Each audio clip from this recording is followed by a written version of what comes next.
Pied Piper of home and family. I am the Pied Piper when I come here. Thank you for that. You just heard why our next guest is a platinum-selling artist, a Grammy winner, and American Idol winner. I mean, are you kidding me? He's also the host of the hit food and travel show State Plate, and he is back in our kitchen, and we are so lucky. He is making his delicious she crab soup. Please welcome back the very talented Taylor Hicks. You are so awesome, Taylor. I really appreciate it. We all love you. Thank you. Allie joins at the counter. Shirley, Yay, my gang. Dig into your soup.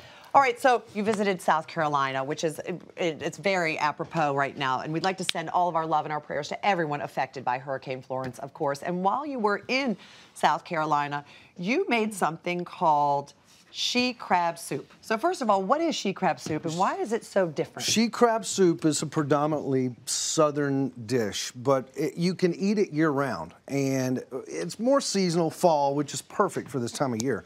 It's just a very comforting, warm, wonderful seafood soup that just it makes your heart warm, and our hearts are warm for the people of South Carolina. 100%, and North Carolina and Virginia, anyone who's been affected by Florence.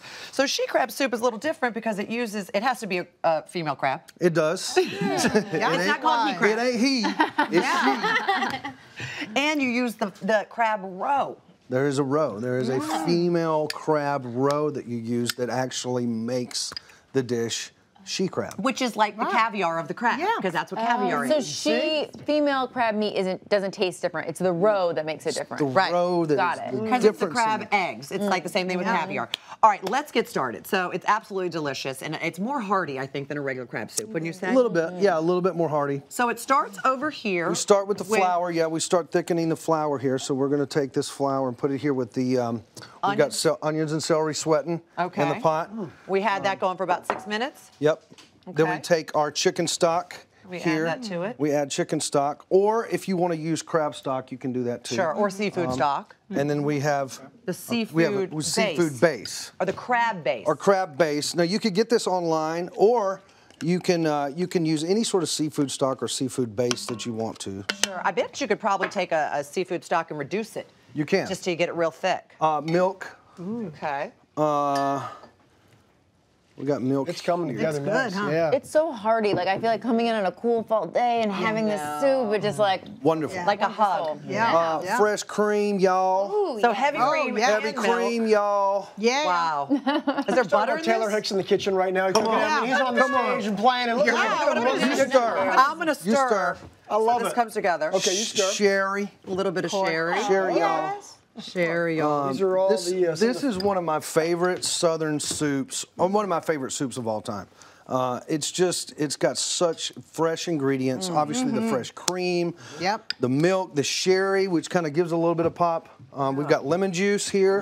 Gives it a kick. yeah. It's nice. So Brightens all it of up a these little bit. ingredients, you can see how wonderful all of these ingredients that make up the soup is. Yeah. It's all, you know what's good? It's reminding me almost of like. Worcestershire. Okay, Ooh, like that. Yeah. It's almost reminding me of like a clam chowder. yeah. Do you know what I mean? So it's like a crab chowder. I'm with you. Very much so. Hey, listen. While you continue, go ahead. What's going on? This there? is seasoning, Cajun seasoning, Well, Old Bay seafood seasoning, whatever you want to make it your own That's the personal touch. seasoning. But That's you the- know this. That's the personal touch. And Taylor. we did a very wonderful segment on State Plate this season with Poogan's Porch in Charleston, South Carolina. This is their exact recipe, which is Poogan's Porch is very historic, wonderful place.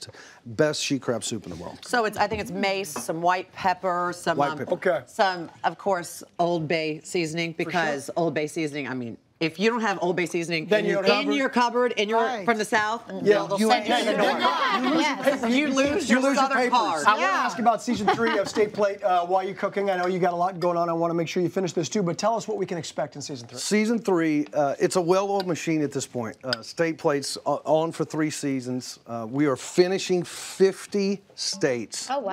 We will have done all 50 states. Yeah, great job. It's very apropos. We're starting with South Carolina. We're starting with Hawaii. Obviously, this is my first hosting job. I have thoroughly enjoyed it. This is my favorite season by far. We go to the farms. We go to the establishments. we put together a plate of food that's just iconic to that particular state. And you know, we want to highlight all of these wonderful people across the country that make up the fabric of this country from a culinary perspective. And we do. And we've got to the finish line. We've done all 50 states in season 3. And let me tell you something, you would never know this is your first time hosting. You're like a seasoned veteran. Oh, come on. Nope. Come on. Here's a clip of this season's premiere. Take a look. It's a region known for its hospitality. I'm in the great state of South Carolina. Low country boils. 2 points. She crab soup. Ooh, man, I love this stuff. And sweet tea. The table wine of the South. Cheers. Get ready for amazing ingredients. Okay, an extra 10 pounds of sugar. With a dose of charm. What does that remind you of when you taste it? Home. What a great show. All 50 states. I'm so blessed to be able to try. Absolutely. Well, I'm going to be blessed to be able to eat this soup. Well, come on down. So then, so after this comes together for about 30 minutes, then you add the crab. Yeah, you got to watch it. You know, you got to keep a hold of it. Keep a hold of it. That don't sound so That's good. all right. I thought that was like a southern term about watching the pot. So you want to go ahead and this is cooked crab. So you want to go ahead and put this cooked crab in here. So after you see, you can see how well it's come together after 30 minutes. Yeah, you can see after 30 minutes, it's really, really coming together nicely. And then obviously the roe. The roe. Ooh, yeah. Add that roe in there. There we go. Which is one of my favorite ingredients in she crab soup. This is the ingredient and is one of my favorite culinary chefs used to say down in Louisiana. Yeah, you're right. I like that. You could use that for just about anything. Yeah, you're right. Well, you know, sort of speaking of that, I know you grew up as a kid sitting down at the table for family dinners, and there was somebody in particular that really inspired your love for food. Tell us about her. Big Mama. There you go. Who's Big Mama? My great grandmother was my father's mother, and I got to experience her cooking towards the later stages of her life, and she could fry chicken like no other. And she had on Sundays we would always go and have Sunday dinner. And Sunday supper. Well, supper, yes. She was always in the kitchen on Sunday, and she was a light and a matriarch of our family, and she was always missed on Sunday afternoon, but her recipes are still strong and relevant in our family. And she'd be very proud of the soup. Oh yeah, yes. Big Mama. Dig in, you guys. Dig in. Cheers. You made Big Mama proud. That's Thank you, right. honey. You certainly did. For this full recipe, be sure to visit hallmarkchannel.com.